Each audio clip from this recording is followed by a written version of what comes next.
ముఖ్యమంత్రి శ్రీ రేవంత్ రెడ్డి గారు, అదేవిధంగా వ్యవసాయ శాఖ మంత్రివర్యులు గౌరవనీయులు తుమ్మల నాగేశ్వరరావు గారు, అదేవిధంగా రెవెన్యూ శాఖ మంత్రివర్యులు పెద్దలు శ్రీనివాస్ రెడ్డి గారు, ఈ కార్యక్రమంలో పాల్గొంటా ఉన్న గౌరవ పార్లమెంట్ సభ్యులు, ఇప్పుడే మాట్లాడిన మా సోదరులు కిరణ్ రెడ్డి గారికి, వేదికపై ఆసీనులైన గౌరవ సహచర శాసన సభ్యులు సోదరులు శంకర్ గారు, నారాయణ రెడ్డి గారు, మొన్ననే మరి పట్టణంలో ఎన్నికల్లో గెలిచిన మా సోదరులు శాసనసభ్యులు నవీన్ యాదవ్ గారితో పాటు పెద్దలు పార్లమెంట్ సభ్యులు వేం నరేందర్ రెడ్డి గారు, గౌరవ మరి ప్రతినిధులందరూ వేదికపై ఉన్నారు.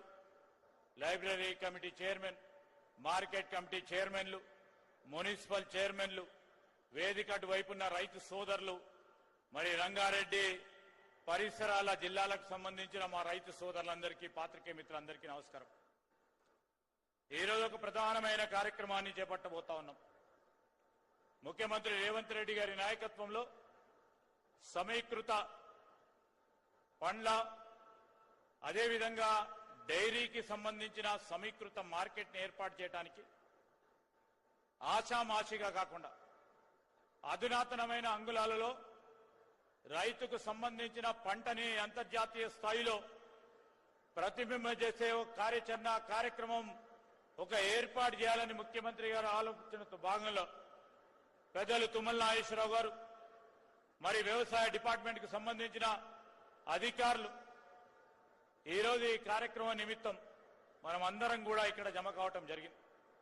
దానికి తోడు ముఖ్యమంత్రి గారు ఈరోజు రెవెన్యూ ఆదాయం సమకూర్చే ఈ డిపార్ట్మెంట్కు సంబంధించి మరి ఎక్కడైతే సబ్ రిజిస్ట్రార్ల ఆఫీసు ఉన్నాయో ఆ ప్రాంత ప్రజలకి అధునాతనమైన అంగుళాలలో సమీకృత సబ్ రిజిస్ట్రార్ ఆఫీసులను ఏర్పాటు చేయాలనే ఓ సంకల్పన భాగంలో ఈ రోజు కూడా ఇక్కడ మరి ఇప్పుడే చెప్పారు 20 కోట్ల రూపాయలతో 20,000 చదరపు గజాల్లో సమీకృత సబ్ రిజిస్ట్రార్ ఆఫీసును నిర్మాణం చేయబోతా ఉన్నారని శ్రీనివాస్ రెడ్డి గారు కూడా చెప్పడం జరిగింది.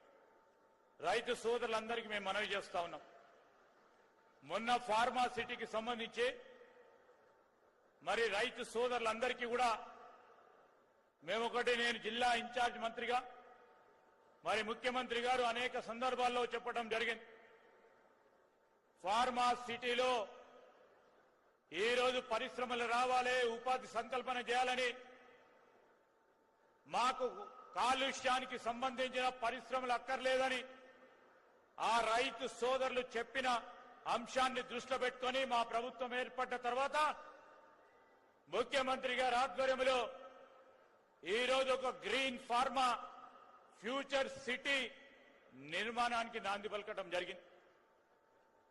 దీన్ని సంకల్పించిన రైతు సోదరులకి ప్రభుత్వ పక్షాన మేము చెప్తా ఉన్నాం, ఎవరికి కూడా నష్టం జరగకుండా ఈరోజు ముందుకు తీసుకెళ్లే కార్యాచరణ తీసుకెళ్లాలని ముఖ్యమంత్రి గారి ఆదేశానుసారం ఆ రైతు సోదరుడు ఆందోళన పడొద్దని మేము తెలియజేస్తా ఉన్నాం. ఎందుకంటే ఈరోజు ప్రతిపక్షాలకు సంబంధించి వారికి చేత కాని పనిని మేము చేస్తా ఉన్నామంటే చూస్తూ వారు ఓర్వటం లేదు.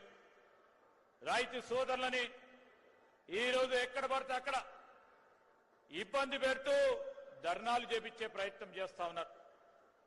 మేము రైతు సోదరులకు సంబంధించి ఈరోజు కోహెడాకు సంబంధించిన ఒక అధునాతనమైన అంగుళాలతో పండ్ల నిర్మాణం, మార్కెట్ నిర్మాణం చేస్తూ ఉంటే కూరగాయలు, పండ్లు, డైరీ, ఈరోజు నాన్ వెజ్కు సంబంధించిన మరి అంశాలతో కూడుకొని అధునాతనమైన అంగుళాల్లో మన రైతు రేపు పండించిన పంట ఇక్కడే కాదు అంతర్జాతీయ స్థాయిలో ఏ దేశంలోనైనా వారంతట వారు అమ్ముకునే ఒక యత్నం, ఒక ప్రయత్నం, ఒక యాగం చేస్తా ఉన్న ఈ కార్యక్రమం భాగంలో యావత్ తెలంగాణ రాష్ట్రానికి సంబంధించిన రైతాంగ సోదరులకు కూడా రాబోయే కాలంలో వాణిజ్యం, వాణిజ్యపరమైన పంటలు వేసుకుంటే లాభం జరుగుతుందని అనేక సందర్భాల్లో మా వ్యవసాయ శాఖ మంత్రి గారు ఆయిల్ పామ్ గురించి చెప్తా ఉంటారు.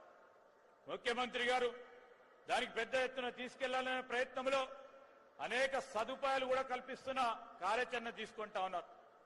వాణిజ్యం పరమైన పంటలు వేసుకొని రైతుకు సంబంధించిన ఆదాయాలు మరి పెంచే కార్యక్రమంలో మేముంటే రైతులు ఎక్కడ వేసిన గొంగల్లాగా అక్కడే ఉండాలని టీఆర్ఎస్ బీజేపీ ఆలోచన చేస్తా ఉన్న ధోరణి మీరు ఒక్కసారి కూడా ఆలోచన చేసుకొని ఈరోజు ఈ సమీకృత మరి మార్కెట్ కు సంబంధించి 2000 పైచిలుక ఈరోజు ఇంత పెద్ద ఎత్తున అభివృద్ధి చేస్తే పరిసరాల ప్రాంతాల్లో ఇంకా ఇతర వాణిజ్యం వ్యాపారం చేసుకోవడానికి అవకాశం దొరుకుతుంది.